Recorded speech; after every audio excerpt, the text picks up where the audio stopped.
earlier on this year, or last year actually, in March, when we headed into COVID-19 with the 26th of March and everything closing. Well, there's a TV show on Discovery Channel called Doomsday Preppers, and people in the United States of America who make it their life's mission to prepare for any sort of disaster.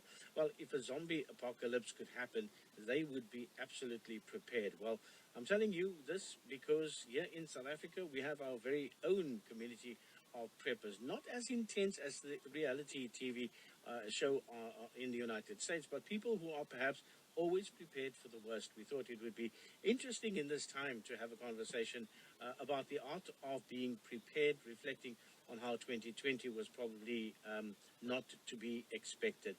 We're joined on the line by Dr. Wallace Vosloo, former electrical engineer and survival expert. Good morning, Doctor, and welcome to the show. Hi, good morning, Zane.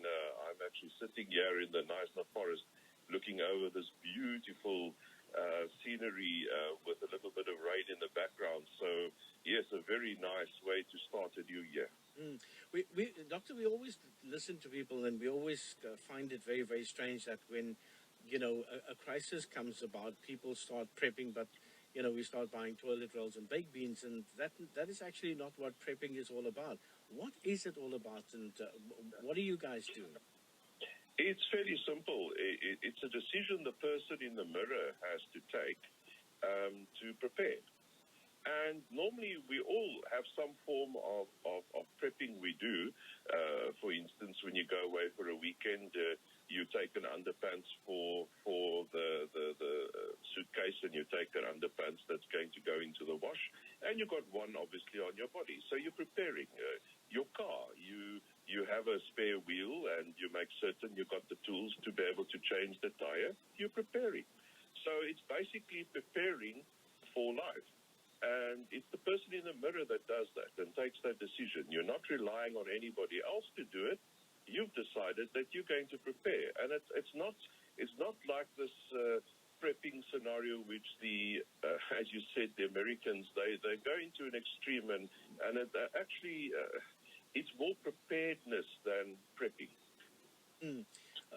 What are the key drivers for prepping? Is it something that you are mindful and sort of conscious about all the time, so that when something does happen, then you would say to yourself, well, listen, you know what? I've gone to a particular store, I've stocked up on that and that and that, and I keep a regular stock of most of the things and most of the essentials that we need. Is that the case, or do we crunch at the last minute, that very last minute where we want to, immediately we see a crisis coming and now we go and buy everything on the shelf in the shop? Zane, it's actually not about hoarding, and it's not about buying and stocking up. It's about actually empowering yourself with the knowledge to be able to survive any event with nothing. And that means that you need to prepare yourself with the knowledge, and especially the practical knowledge, to be able to handle the survival rules of three. And the survival rules of three, the first one is that within the first 3 seconds, you decide that you're going to live. The next is 3 minutes, and in those 3 minutes, you must be able to breathe and stop bleeding. The next is 30 minutes, and in 30 minutes, you must get out of the extreme cold or heat. And the next is 3 hours. You must be able to sustain and maintain your temperature, your body core temperature, so that you don't overheat or chill down. Then it's 3 days for water, and 3 weeks for food, and 3 months without people. If you longer than 3 months without people, you start losing your sanity.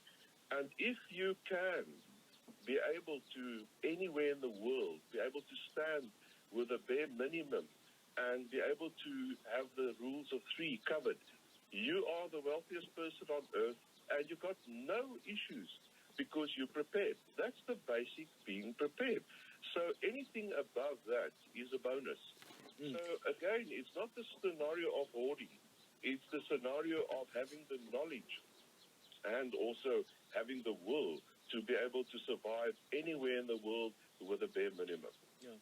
So there's no use sitting with 2 tons of food and you can't actually make a fire in order to cook.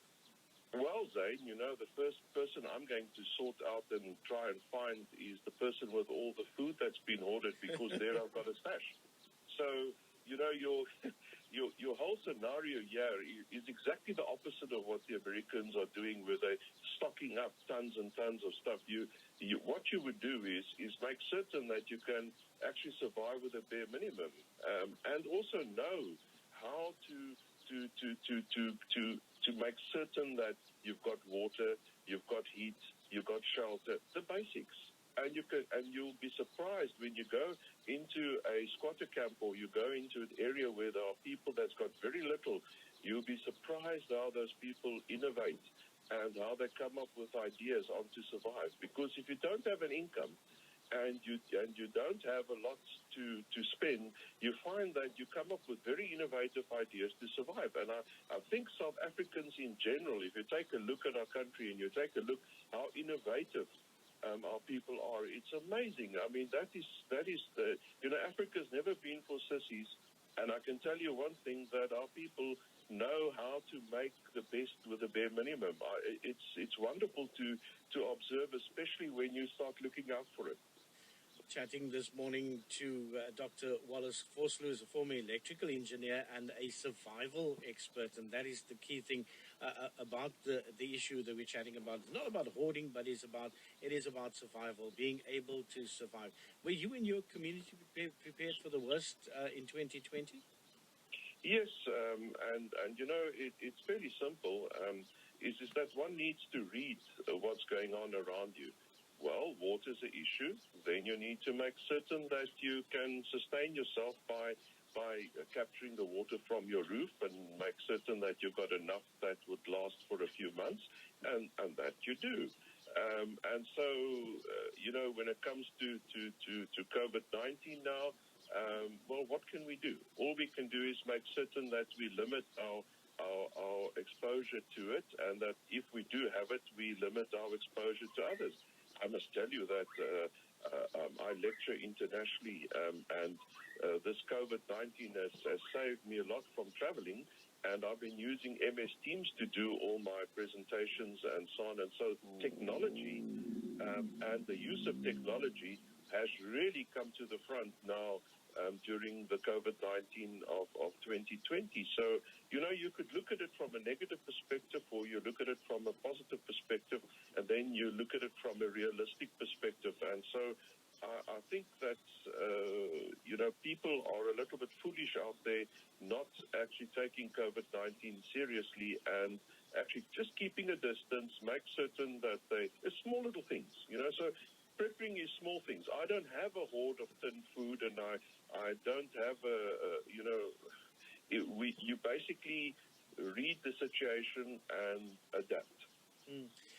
Can an average person like myself become a prepper at home? How do I actually become a prepper? Because, as you mentioned quite correctly, that a number of people in the township are survivalists, and they survive, and they can show you how to survive. Well, how do I become a prepper at home?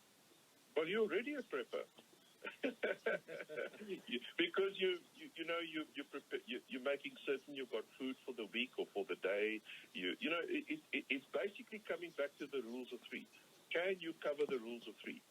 And if you can cover the rules of three and continue to cover the rules of three, doesn't matter what happens around you, you've prepped for it. You got it.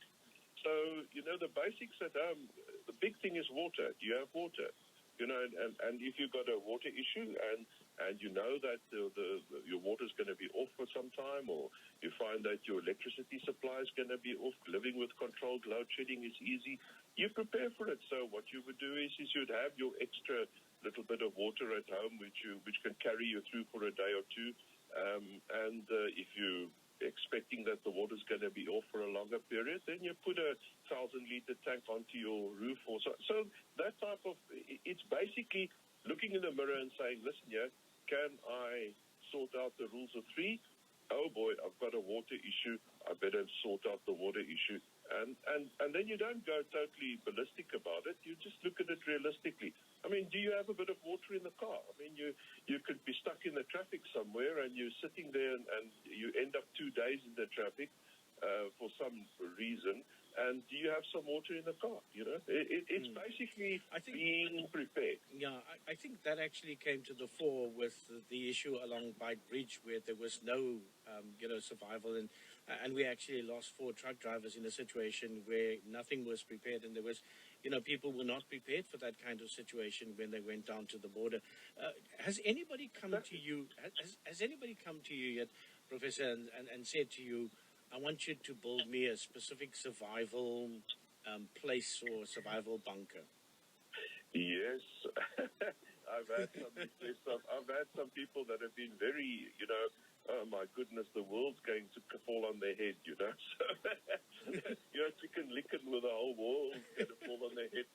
And normally my recommendation is just to go and assess what's going on and go with the flow, and don't, because once you go and stock and hoard and build bunkers and so on, you end up that you're spending all your energy on getting that done, and then what do you lose first when something happens?